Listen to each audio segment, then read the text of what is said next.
Perkenalkan, nama saya Muhammad Yusuf Hidayat. Saya adalah mahasiswa PPG Prajabatan gelombang 1 tahun 2024, Universitas Negeri Malang, dengan NIM 23311371717448. Saya membuat video terkait demonstrasi kontekstual etika dan profesionalisme guru topik 5.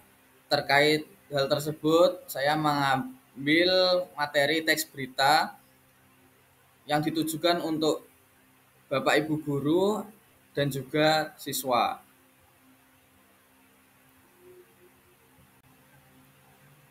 Kalian pasti pernah membaca atau mendengar berita.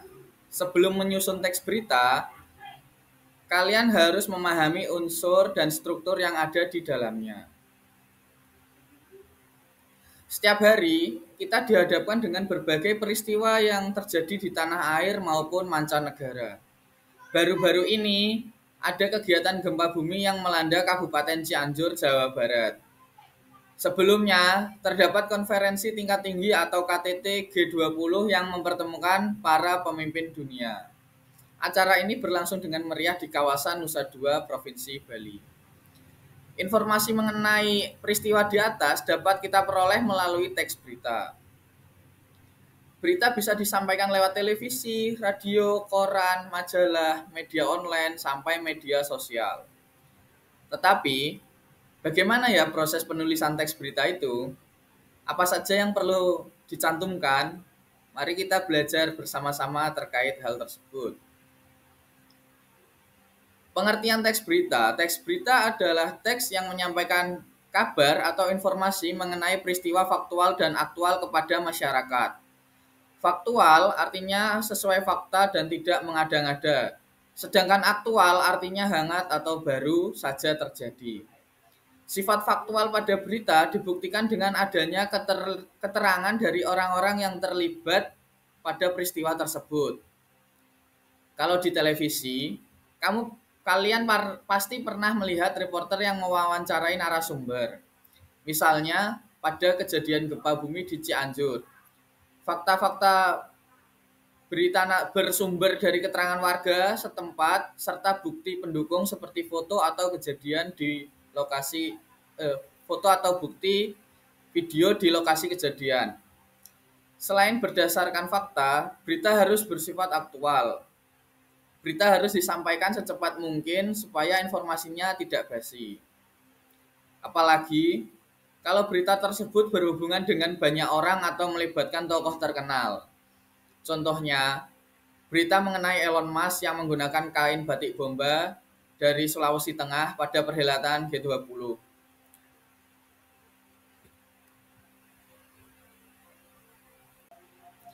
Selanjutnya, tujuan teks berita. Tujuan atau fungsi teks berita yaitu memberikan informasi terkini dan terpercaya untuk masyarakat.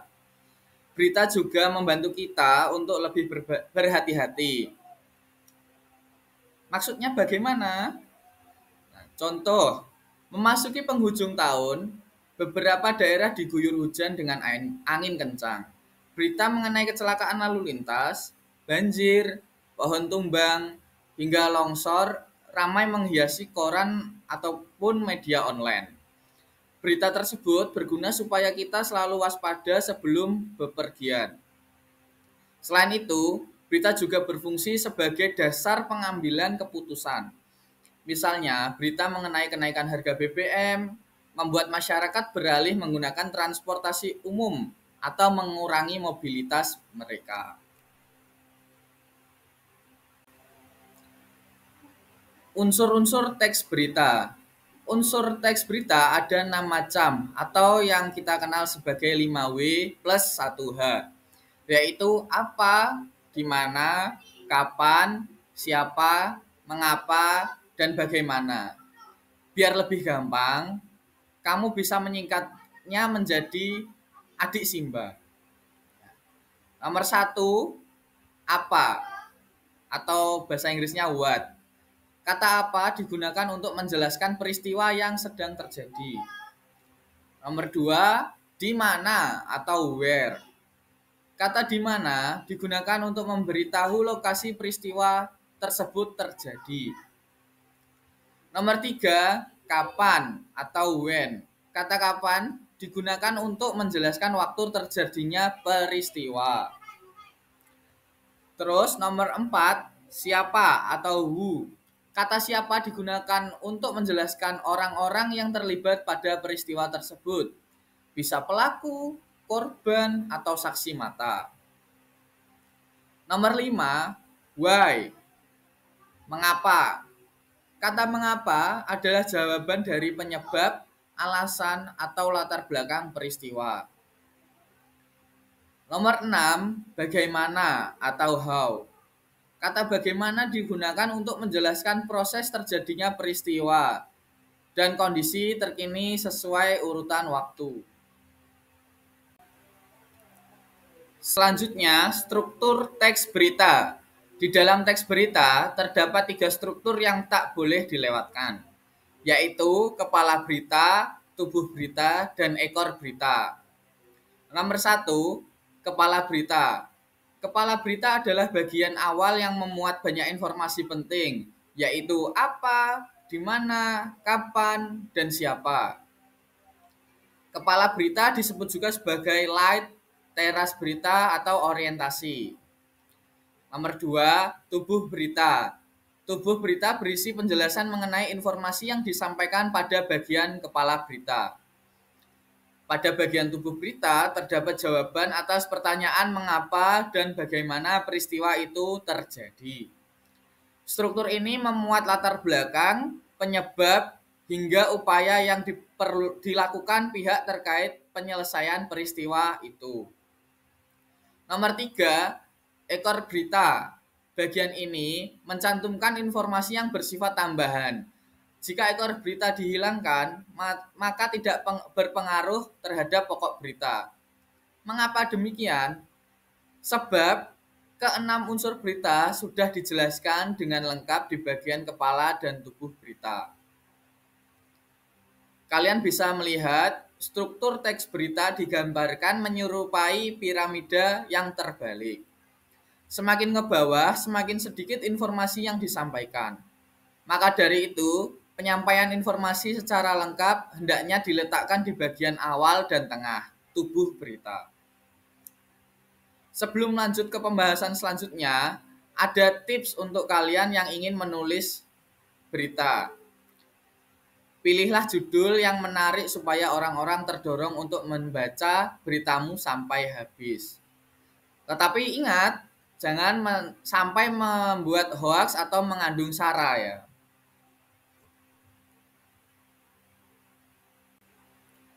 Selanjutnya, kaidah kebahasaan teks berita. Teks berita termasuk ke dalam karya jurnalistik. Oleh sebab itu, ada panduan yang harus kamu ikuti untuk membuat teks berita. Salah satunya mengenai kaidah bahasa. Baik, mari kita bahas. Nomor 1, bahasa baku. Teks berita harus ditulis dengan bahasa baku, yaitu bahasa yang bersumber pada Pedoman Umum Ejaan Bahasa Indonesia atau PUEB dan Kamus Besar Bahasa Indonesia atau KBBI. Nomor 2, kata kerja mental. Kata kerja atau verba mental adalah kata yang menerangkan tanggapan, perasaan, pemikiran, serta perbuatan yang tidak bisa diamati secara fisik. Contohnya, warga mengkhawatirkan kondisi rumah mereka sehingga tidak ingin berpindah ke pengungsian. Di sini kata kerja mentalnya adalah mengkhawatirkan. Nomor 3, konjungsi temporal. Konjungsi temporal adalah kata penghubung yang menandai keterangan waktu. Contohnya, kemudian, setelah, akhirnya, sejak, dan awalnya. Selanjutnya adalah konjungsi penerang. Konjungsi penerang adalah kata yang menerangkan pernyataan sebelumnya. Biasanya, konjungsi ini digunakan dari kalimat langsung ke kalimat tidak langsung. Contohnya, kepada BNPB mengatakan contohnya Kepala BNPB mengatakan bahwa pengungsi sudah dapat kembali ke rumah karena banjir telah surut. Nah, di sini adalah bahwa. Nomor 5, kalimat langsung. Ketika wartawan meliput berita, keterangan dari narasumber diperoleh secara langsung. Jadi dalam penyajian beritanya, wartawan akan menyusun teksnya dalam berbagai ragam kalimat. Salah satu adalah kalimat langsung. Kalimat langsung adalah kalimat yang mengutip pernyataan seseorang sama persis tanpa menambahkan atau mengurangi ujaran yang disampaikan. Contoh, karena beberapa hari ini cuaca agak ekstrim, masyarakat diminta siap sedia, kata Wakil Gubernur DKI Jakarta, Ahmad Riza Patria. Oke, selanjutnya jenis-jenis teks berita. Nomor 1, berita langsung atau straight news. Straight news atau berita langsung adalah jenis berita yang biasanya ditulis secara to the point, lugas, dan ringkas. Berita langsung berisi informasi terkini atau faktual, terbaru, terhangat, dan menarik. Jenis berita langsung biasanya dapat kamu temui di halaman depan koran atau surat kabar. Straight news sendiri dibagi lagi menjadi dua macam, yaitu hard news, berita yang paling terkini, penting, terbaru, dan harus segera disampaikan kepada masyarakat. Yang kedua, soft news, berita ringan yang biasanya memberikan informasi tentang kisah kemanusiaan. Selanjutnya, nomor 2, berita opini, opinion news. Opinion news atau berita pendapat atau opini adalah berita yang berisi laporan pandangan seseorang mengenai suatu hal, ide kreatif, pemikiran, atau komentar terhadap sesuatu yang penting. Berita opini biasanya bersumber dari para ahli, cendekiawan, profesor, atau pejabat mengenai sesuatu masalah atau peristiwa. Nomor 3, berita interpretatif. Interpretatif news. Berita interpretatif adalah berita yang dikembangkan melalui pendapat atau penilaian wartawan berdasarkan fakta yang ada. Penambahan ini biasanya berupa informasi latar belakang, wawancara dari berbagai sumber, serta menambah data-data terkait. Hal ini bertujuan agar berita menjadi lebih utuh, detail, dan lengkap. Nomor 4, berita mendalam, depth news. Depth news atau berita mendalam adalah berita yang dikembangkan berdasarkan pengalaman dari suatu peristiwa. Unsur berita yang ditekankan pada jenis ini adalah mengapa atau why, bagaimana atau how, dan so, what. Nomor 5, berita investigasi, investigation news. Berita investigasi atau investigation news adalah berita yang dikembangkan berdasarkan penyelidikan atau penelitian dari berbagai sumber yang ada.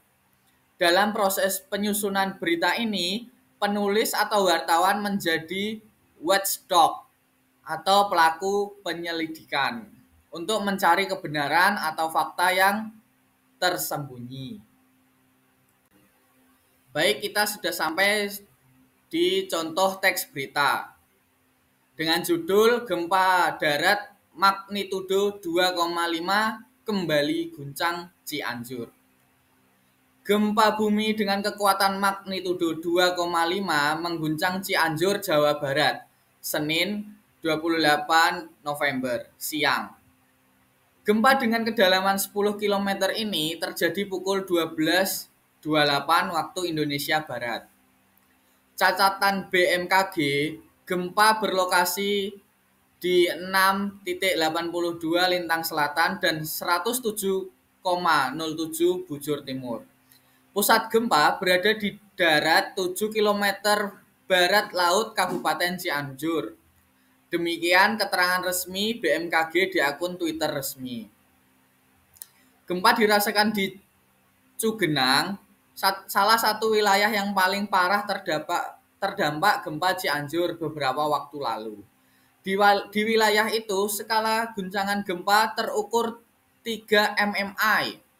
Berdasarkan keterangan BMKG, skala 3 mmi artinya getaran gempa dirasakan nyata dalam rumah. Terasa getaran seakan-akan ada truk berlalu. Sebelumnya, kawasan Cianjur diguncang gempa magnitudo 5,6 pada 21 November lalu.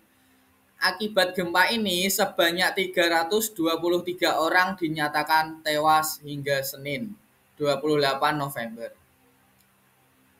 Selain itu, gempa Cianjur menyebabkan 703 orang terluka, 73.693 orang pengungsi, dan 9 orang dalam pencarian.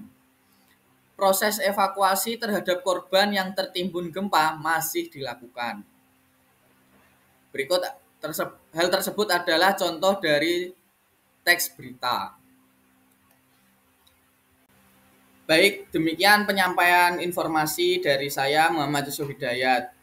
Mungkin jika ada kurang lebihnya, mohon maaf. Jika ada yang perlu ditambahkan, bisa dituliskan di kolom komentar untuk perkembangan saya ke depannya. Saya ucapkan banyak-banyak terima kasih atas atensi yang diberikan kepada saya.